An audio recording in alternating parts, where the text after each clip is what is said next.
Hello, my name is Rhys and I'm a second year student working for the University of Salford's communications team. I'm here with Hugh Williams, our new Chief Operating Officer, and we are going to have a chat and find out a little bit about you, Hugh. So, firstly, you are sat opposite a very naive 19-year-old, and I don't mean this to sound rude at all, but I am very intrigued. What exactly is a Chief Operating Officer for a university? Thank you for the question. I think that probably there are three key elements. The first is to have an oversight of the operations, or I use the phrase running gear, an oversight of the running gear of the university and how what we do is being experienced by the users of the service. The second is obviously as COO, I'm part of the senior team, and as the senior team, you have a kind of joint responsibility, a cabinet responsibility for setting the strategy for the university and for supporting and driving the delivery of that strategy. And then the third element is that one has a kind of an advocacy role and a representative role, whether it's in meetings with council and subcommittees of council or external bodies. I'm particularly involved with Salford City Council around the campus master plan and the proposals there, and have met a number of external agencies already. So that's a particularly at the point in Salford's redevelopment, really, that whole linkage with external agencies, I think, is becoming more and more important.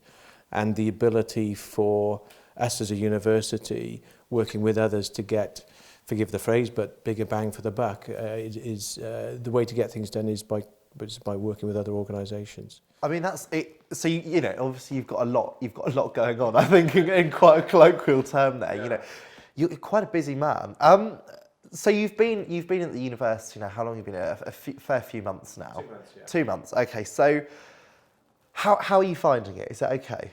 I think we're in a good place, and I'll explain that in a minute. I think we've got potential, and for me, it's about how we make sure we deliver on that potential.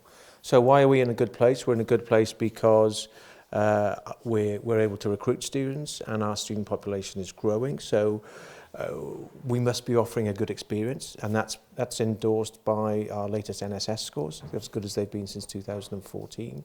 And by growing, it means that we know that in many walks of life, managing cost base is very challenging.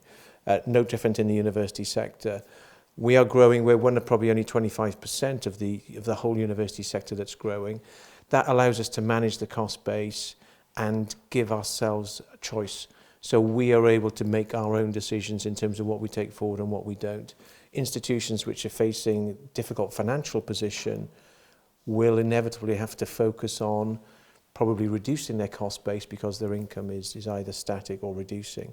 And we see, virtually every week at the moment, a university is announcing that they're undertaking some kind of reorganisation or restructuring programme.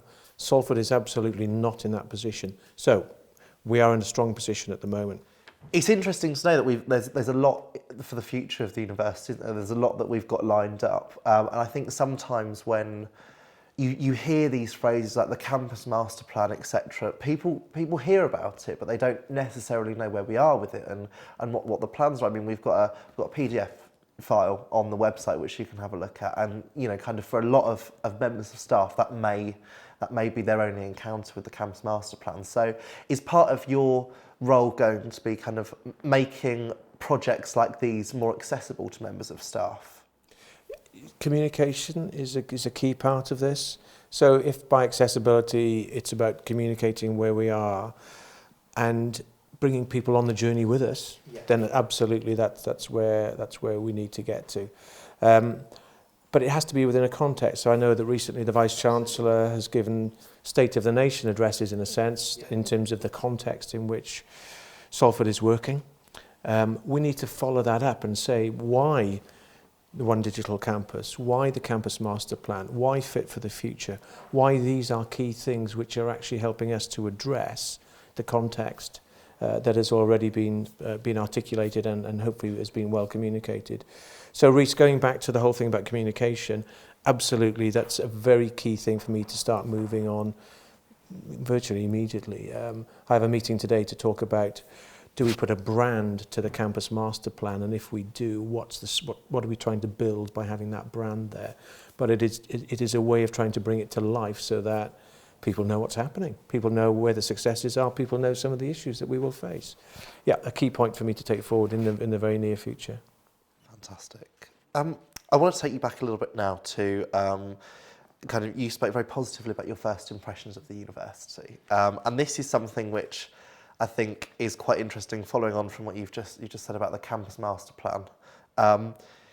If you could change one thing right now, so there was no financial, limitation to this, or whatever. If you could change one thing about the university, what would it be? I want to open up the campus to the broader public, in the sense that when you look at the Museum and Art Gallery, when you look at Peel Building, if you're on the main road, that's what you see. Yeah. People don't see the fantastic campus, our linkage with Peel Park, behind all of that. So somehow we need to just open up what we're about so that people can see, actually, one is the scale of what we're about, two is the sense of opportunity that we have. So I'm not sure how we would do it, but thank you for writing the blank check for that. But it's about just demonstrating that we're here and what a significant institution we are, and how much we're doing to contribute both educationally but also to the culture of Salford. Thank you, Hugh. Thank you very much.